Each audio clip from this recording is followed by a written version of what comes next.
पसंद है। और इस वक्त दो चेहरे, एक एनडीए उम्मीदवार सीपी राधाकृष्णन है तो दूसरे हैं बी सुदर्शन रेड्डी इंडिया गठबंधन की तरफ से।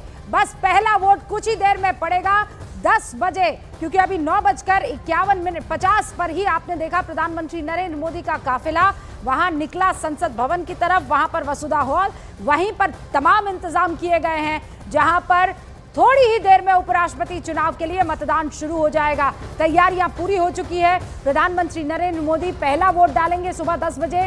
वोटों की गिनती फिर शाम को 6 बजे शुरू होगी और उसके बाद परिणाम घोषित किए जाएंगे। उपस्थित भी हो रहे हैं, हाँ, मगर हम जीतेंगे। सीपी राधाकृष्णन जी अगले वाइस प्रेसिडेंट बनेंगे, ऐसा हमारा विश्वास। नंबर्स आपके पास सफिशिएंट हैं? हाँ सर। तो ये है मनोज तिवारी जो कि अब देखिए निकल रहे हैं सीधे। 392 सीट चाहिए उपराष्ट्रपति बनने के लिए, जो वोट है, माफ कीजिएगा, 392 वोट चाहिए उपराष्ट्रपति बनने के लिए।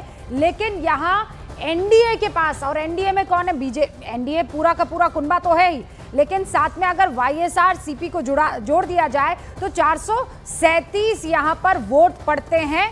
किसे? एनडीए उम्मीदवार सीपी राधाकृष्णन को। और दूसरी तरफ कांग्रेस +3 आप जोड़ दीजिए आम आदमी पार्टी के, तो कुल मिलाकर हो जाते हैं 231, और 231 +3 234। तो वहां जो बी सुदर्शन रेड्डी है उनके खाते में 234 वोट पड़ते हुए अभी तक दिख रहे हैं।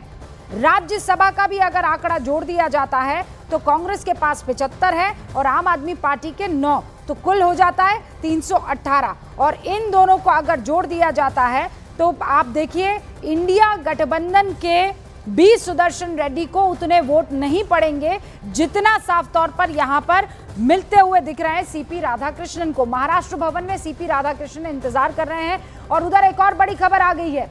बड़ी खबर धनखड़ जी को लेकर है।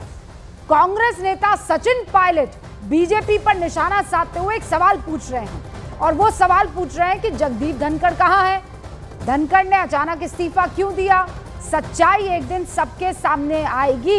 ये सचिन पायलट कांग्रेस के कद्दावर नेताओं में से एक, राजस्थान का बड़ा चेहरा, इस वक्त ये सवाल पूछ रहे हैं कि जगदीप धनखड़ कहां है? जगदीप धनखड़ ही हैं जिन्होंने जुलाई में 21 जुलाई वो तारीख थी जब सबको चौंका दिया था। पार्लियामेंट सेशन चल रहा था और अचानक शाम को खबर आती है कि जगदीप धनखड़ ने अपने पद से इस्तीफा दे दिया है और वजह बताया है खराब सेहत। और इसीलिए हर्षवर्धन जी, ये जो सचिन पायलट कह रहे हैं कि एक दिन जरूर सच्चाई सबके सामने आएगी, अभी जगदीप धनखड़ कहाँ है? देखिए, जगदीप धनखड़ जी अभी बंगला मांग रहे हैं।